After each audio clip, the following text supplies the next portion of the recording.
Talk to me. WSRadio.com.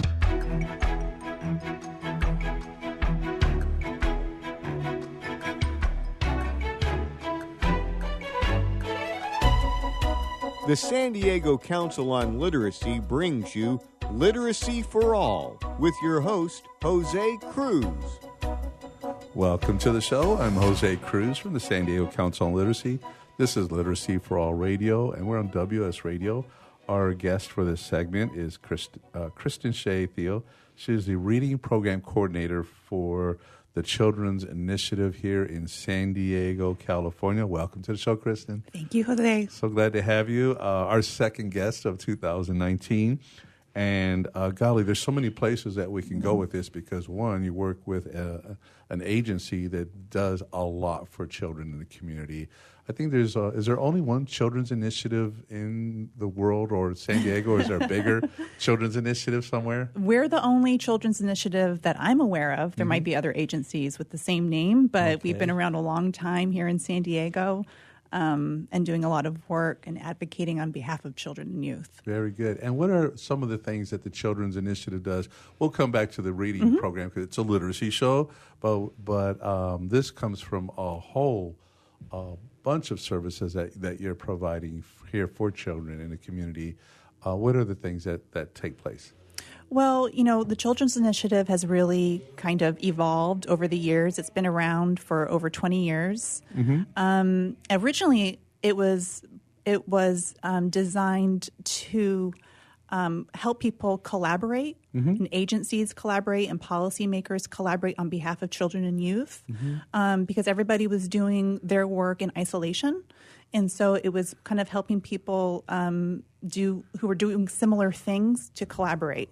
And now we really focus in the fields of juvenile justice, expanded learning, 0 to 5 care. Very good, very good. So is my work being with the San Diego Council on Literacy is kind of how you described the Children's Initiative in its first year, that it was a way to convene people doing the same kind of work. In our case, it's literacy. In your case, it's agencies that advocate for children. Is it still also partly that, or is it more programming? It's still mostly that. It's really mostly the policy work. We provide a lot of technical support to the school districts' expanded learning programs. For example, if they need help with student attendance, we'll kind of go in and help them with strategies. Very good. With that. We do a lot of work in juvenile justice policy making. We have our executive directors up in Sacramento working with legislators a lot and fighting on behalf of juveniles who are in detention, and that's kind of the connection with literacy. Believe it or not, is a lot of the kids who are incarcerated have a very low literacy rate, right? And so there is a correlation between third grade reading, fourth grade reading rates, and incarceration later in life. And so our CEO really saw that connection and thought, you know what, let's maximize that and figure out a way to help kids early on with reading so that they're not incarcerated later. I'm so glad that I'm glad to hear that story, because it's, as we look at a number of things that are challenges in our society, one of the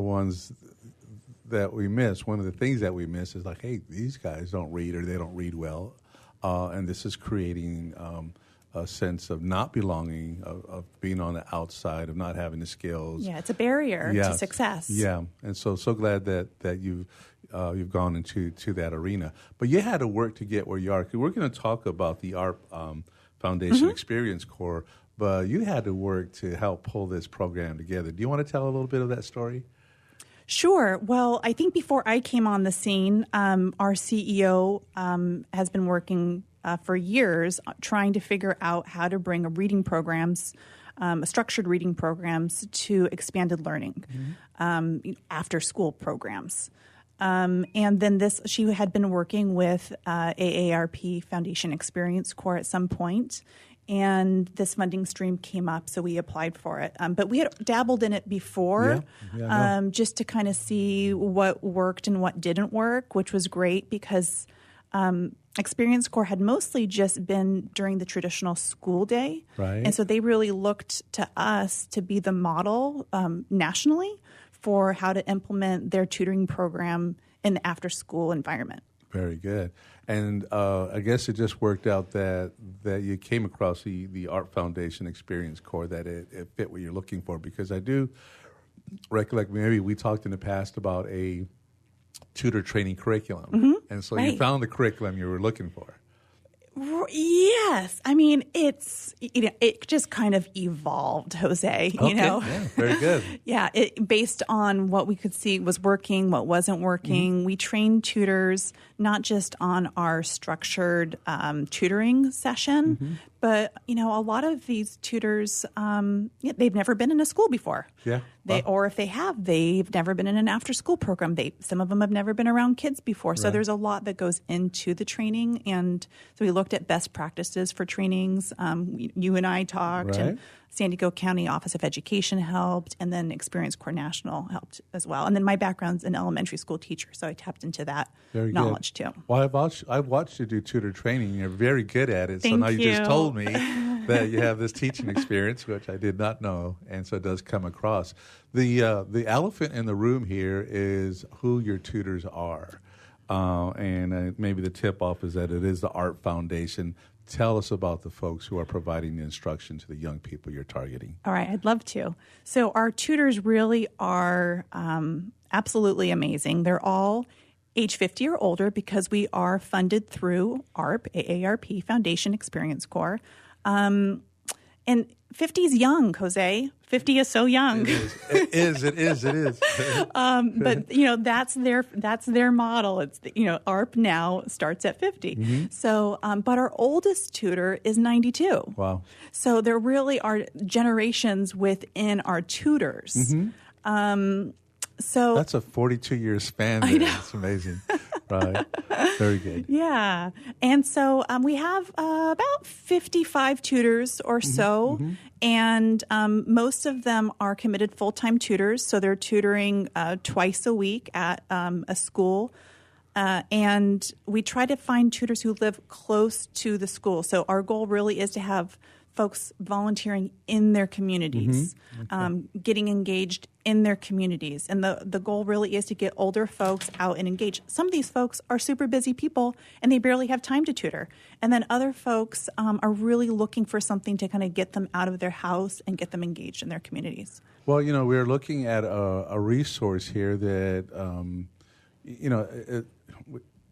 maybe in good times we just don't do a good job of engaging our seniors when they have all this talent and time, and maybe not time. You've just told me, and we know some of them, but some of them do, and some of them don't. Yeah. But they really want to be engaged in their communities, and they do have the time. It's just about time management, but they do have the time. But they are an untapped resource in our community, Right. I think, for many things. Very good. And so, how are these volunteers? We'll ask how you're finding the students, but how are these volunteers finding you? How are you finding them? Well, the first year was a little difficult because, my background's not recruitment. Right. And I have a colleague, Sigrid, who's great at recruitment now. To be honest with you, a lot of our recruitment's done by word of mouth with our tutors, our current tutors, because they love the program so much. They're kind of our biggest advocates. But we also advertise in different ways through community newspapers, online. We do information sessions at libraries, and it's just kind of word of mouth. Very good. And that's how things tend to work. So if you have success, people will talk about it, and they have their own circle, their own friends and such. Describe the communities where you're working, because you said that the seniors are, is it okay to call them seniors? I had somebody telling me seniors is not the right word. I struggle with that too. Long-timers. I say older adults. Yes. Experienced adults. Experience is good. I like that. And so you allow them the opportunity to not have to travel so far. Yeah. Yeah. And so where where's the instruction? Which communities? Sure. How do you know where to be? Yeah, I'm really mindful of San Diego's crazy traffic patterns, and because we are in the after-school programs, that's when traffic's craziest, right? Right. So we're in 3 schools in Lemon Grove. We're in the Rolando Park area. We're in the City Heights area. We're in 7 schools in San Diego Unified. They're a little spread out.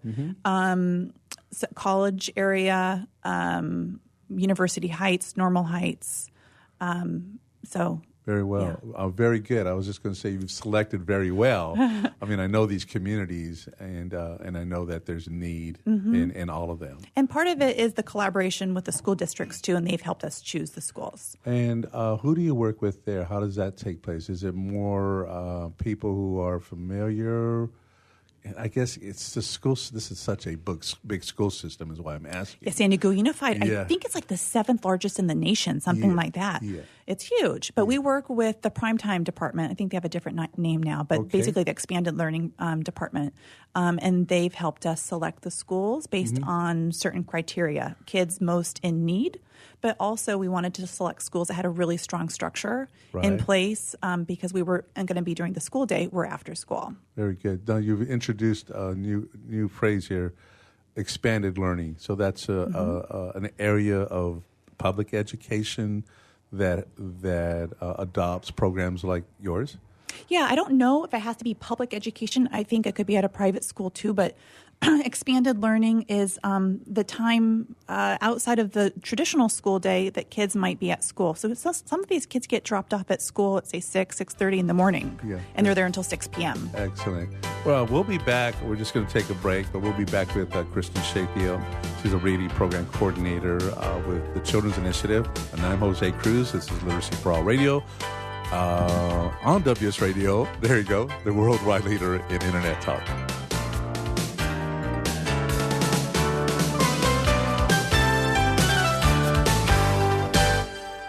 I've heard this is like one of the best pizza spots in town. Yes, it is. I'll do a slice of pepperoni, slice of vegetarian. You got it. And I will pay for all of that in 3 days. In 3 days? What's that mean? Well, wait, you accept credit cards. That money's not going to hit your account for 3 days anyway. I need my money quicker. At Chase, we hear you. With Express Funding, card payments are in your Chase account the next business day. Go to chase.com/expressfunding. Chase for business, so you can. Compensated participation. All businesses are subject to credit approval. Not all clients are eligible for next business day funding, and additional terms, conditions, and restrictions apply. Donate cash, furniture, clothes, and other gently used household items to Father Joe's Villages and get a nice tax break in April. Every donation is tax deductible. Believe you can make a difference. Be Father Joe. Go to neighborhood.org or call 1-800-HOMELESS to donate today. Life is full of misadventures, from car crashes to home fires to getting choked out on the mat. Yes, I said getting choked out because I'm Carlos Kramer, jiu-jitsu competitor, MMA and media personality, and mild-mannered insurance agent. You can follow my adventures on Kick-Ass Radio, and I can protect you from life's misadventures at Kramer Insurance. Home, auto, life, business, and workers' comp. We're at KramerINS.com, and I want you to join my world. This is Bill Gruber with BizVid Communications, a Southern California video production leader. We've been honored to sponsor, produce, write, and host many of the fine programs on WS Radio over the years. So we understand how important the internet and your website exposure are. As video producers, we know the tricks and secrets to incorporate video to increase your search engine optimization and business success. Visit bizvidcommunications.com to see what we can do for you. BIZVID communications.com. Too much to do? Not enough time to get it done? Call on the experts at Another 8 Hours for your business support needs. By partnering with Another 8 Hours, we allow you to focus on the more important matters, like being in front of your clients, doing what you do best, rather than being stuck at a desk poring over paperwork, rummaging through emails, returning phone calls, and struggling to get everything done by yourself. Meanwhile, your family and social life are going down the drain. Go to another8hours.com or call 8 more hours. That's 866-734-6877. Hi, this is Rob Barnett, VinVillage.com, where wine lovers connect. Be sure to tune in weekly to Vin Village Radio for exclusive, in-depth interviews with the who's who in wine and food. Can you imagine a world without children? A world where children don't play, or dream, or imagine? At St. Jude Children's Research Hospital, we're working every day to find cures for diseases that strike down children. Because we can't imagine a world without children. Can you? Finding cures, saving children. St. Jude Children's Research Hospital. To learn how you can help, log on to our website, stjude.org. Talk to me. WSRadio.com.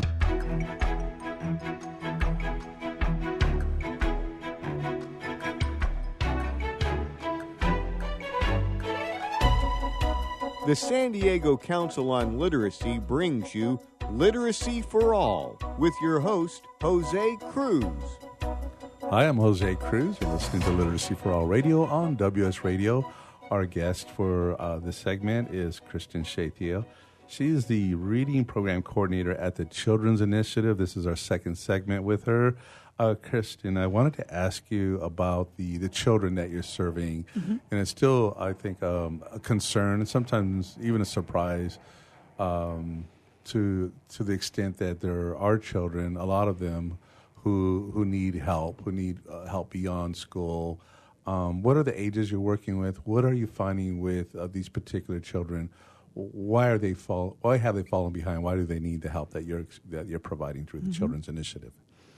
We work predominantly with first through third graders because, again, that goal is to get kids reading proficiently by the time they leave third grade. Mm-hmm. Kids are learning how to read up until third grade, and then after that, they have to know how to read to learn. So if they don't know, if they're not proficient in learning, it's not looking good. So a lot of the kids that we work with are a half a year and a half, sometimes 2 years. Which is a lot behind. When you're only, 7 years old. Exactly. You know? We'll have a second grader who is, at a kindergarten reading level, mm-hmm. beginning first grade reading level. It's not uncommon at all. Teachers, they have so much pressure to fit so much in during the school day, and they have all different types of kids in their classroom, all different types of levels, so much going on. So we really want to maximize the time that these kids are spending after school. So we overlap with their academic support time when they're doing their homework in the after-school program, mm-hmm. And that's when we're doing our tutoring. So it's really important to have a time and maybe a commitment from the students and maybe their parents mm-hmm. to work after school. Is this a common thing now, the whole after-school programs? I think, expanded learning's been around for a long time. San Diego Unified used to call it the 6 to 6 program, mm-hmm. yeah. 6 a.m. to 6 p.m. Yeah. Now it's called prime time, but every district has their version of it. And they have a lot of compliance regulations that go along with it that they have to follow, and one of them is academic support time. So the kids are supposed to be doing their homework during that time, but they also get to play, and there's art, and there's fun stuff too. They get snack. So it's not like they're kicking and screaming. I mean, I know we have this concern. There's other things that kids do. What is it called? Fortnite, video games, etc. I mean, there's other. They're thinking about these things too. But these are young people who do show up and are getting the help. They have to be there. They have to have really good attendance, or else they're not able to attend anymore because there's a waiting list usually for these programs. Okay. The parents need them to be there because very oftentimes they're working, and actually the kids really love being part of this tutoring program. When we first start at the very beginning of the year, some of them are a little bit apprehensive, I'll be honest with you. Right. Tutoring them for the tutors, sometimes they're like, I don't know if this kid wants to be here. I'm like, just stick with it. Mm-hmm. Trust me. And it really turns into this relationship-based tutoring because they're building a relationship. The tutors are really helping these kids change their self-perception about who they are as a reader. They come in feeling really discouraged about their reading abilities, and by the end of the year, they see themselves as readers. How about that? We need that for all kids who are behind, so glad that you're doing this. What difference is it making that they are being instructed by someone, one, who's not a teacher, two, someone who is experienced, as we see, a senior? Mm-hmm. What do you see that's happening there? Because you said relationship-based. We talk about relationship-based instruction. That's the one-on-one piece. And it's like, okay, and sometimes the professionals, they're kind of frown upon what we're doing with tutors. Well, these are not professionals. But what happens because of the relationship is powerful. Talk to us about that. Yeah, I mean, you could almost call it academic mentoring. There's a kind of a mentoring component there. The tutors are working with the same kids twice a week, the entire school year. So they really get to know them. The kids love their tutors, absolutely love them. They write them notes. They hug them. It's so sweet. And it really is a win-win for the kids and for the tutors. And the parents are involved too. We invite the parents to come meet the tutors. We have an end-of-year celebration where the parents and teachers come and kids get to take home a book. They self-select whatever book they want, so they have it for their summer reading. And as far as the tutors, a lot of them don't have a teaching background. Most of them don't. Some of them have never been around kids before, but they go through a 2-day pre-service training. And then we also have training throughout the year. And I'm there all the time, Jose, There you go. Yeah. coaching them. And I saw a bit of the content from the training curriculum, and I was really impressed with it because it was addressing the things that come up. And so it was things that could be applied, things that are easy to remember, key fundamental things that you have to deal with. Some which doesn't relate to instruction and really is about the relationship. Right. We try to make it very doable. We think more of a laser focus instead of a flashlight focus. We really want them to just focus on certain things. They're not teachers. Yeah. So very good. And you have the help there for them. In terms of instructional materials, is it things that are being used in school or materials that you have or things? They're materials that we bring in. So we use a leveled book system called Reading A to Z. Kids are familiar with it because it's an online program, but we print the books for the kids, and then they're consumable. So when a kid masters a book, usually after 2 to 3 weeks of reading it with their tutor, they get to take that book home, and it becomes part of their at-home collection. Very good. So it becomes their book, and then they can continue reading it at home. And then the tutoring structure, the tutors are with them for 30 minutes at a time, and they're following a very structured session that we have set forth. Excellent. I have, as I said, sat in on part of the tutor training. The tutors are very lovable. And they are. And they're excited about doing what and they're the kids are too. Yeah, how about Everything's that, so right? great. Yeah, that's fantastic. Well, we have about 2 minutes left. Can you share a favorite success story? Oh, Jose, there are so many. It's hard. I think I always gravitate toward the kids that are the most challenging. And I think for me, over the past 3 years, because we're a fairly new program, seeing the kids who come in who have the lowest confidence with reading and who just struggle the most, and the tutors who maybe are the most frustrated with those kids. And then by the end of the year, they really have the strongest bond, and there's tears, and the parents are coming in and thanking the tutors. And, that's happened quite a few times. So Very that's good. been my favorite. Hard to narrow them down. Yeah. Now, people who are listening may want to know how they can be part of your program. Yes, we're recruiting tutors. So if you are in the East County area or in San Diego Unified, Central San Diego area, and are looking to tutor or know someone who might be, please reach out to us. We're at the Children's Initiative. You can find us at www.thechildren'sinitiative.org or 858-581-5880. And just ask to be connected with the reading program. Very good. And if there are people who are outside of San Diego County who want to know more about your program, you're happy to talk to them and share. Absolutely. Yeah. Experience Corps is in 20-something cities across the country. This is a national program. The Children's Initiative is just the host agency for locally here in San Diego. Very good. Any last words? We have about 20 seconds.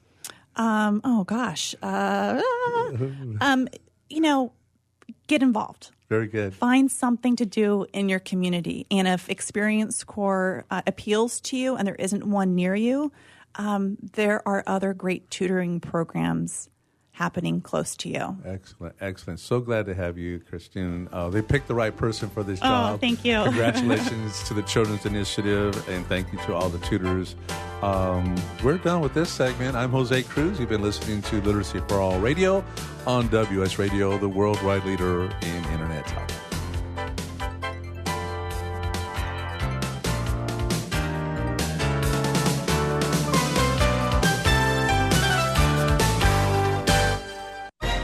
I raised $8,000 to build schools for South African children. After realizing how many people go hungry in San Diego, I now volunteer at a food pantry. I'm spending the next year doing volunteer projects across 3 countries and helping in ways they designate to be the most helpful. The World Link program at the Joan B. Kroc Institute for Peace and Justice recognizes the potential of youth as agents of social change. Learn how you can help youth become a generation of leaders in action at peace.sandiego.edu. In the military, things can change in an instant. Your personal life is just the same. Just like you protect our country, you want your family protected. That's why thousands of military members trust Navy Mutual Life Insurance. Navy Mutual is nonprofit, providing current and former Navy, Marine, and Coast Guard families with life insurance, no sales fees, and no military service restrictions. Protecting members on active duty and beyond. Call 1-800-628-6011, 800-628-6011, NavyMutual.org, insuring those who serve. Nowadays, internet devices are an integral part of your home. Everyone in your family has a smartphone, tablet, or a computer. Life is easier knowing that all your devices are secured and your family can surf the internet carefree. ESET Multi-Device Security Pack does just that. One license for all your devices. With ESET, it's simple to stay protected and save money. Enjoy safer technology with ESET Multi-Device Security Pack at ESET.com. That's ESET.com. I've heard this is like one of the best pizza spots in town. Yes, it is. I'll do a slice of pepperoni, slice of vegetarian. You got it. And I will pay for all of that in 3 days. In 3 days? What's that mean? Well, wait, you accept credit cards. That money's not going to hit your account for 3 days anyway. I need my money quicker. At Chase, we hear you. With Express Funding, card payments are in your Chase account the next business day. Go to chase.com/expressfunding. Chase for business, so you can. Compensated participation. All businesses are subject to credit approval. Not all clients are eligible for next business day funding, and additional terms, conditions, and restrictions apply. Tired of presentations with no impact, no inspiration, and no traction? Do dull speakers have you and your team disengaged and distracted by smartphones? Christopher McAuliffe brings energy, insights, and 2 decades of experience, delivered with punch, humor, and heart. Your team will leave energized, uplifted, and with a sense of purpose. Visit ChristopherMcAuliffe.com to bring some heat to your next speaking engagement. McAuliffe. ChristopherMcAuliffe.com. Hey, it's Catherine from Listen Local Radio. Moe's Guitars has proudly served the San Diego music community since 1975. Specializing in guitars, basses, mandolins, banjos, and ukuleles, they buy, sell, trade, and consign. If you're looking for lessons, repairs, accessories, and cool gear, you found the right place. Located in downtown La Mesa Village, stop by and check out their digs or visit moesguitars.com or their Facebook page. MOZEguitars.com, 619-698-1185.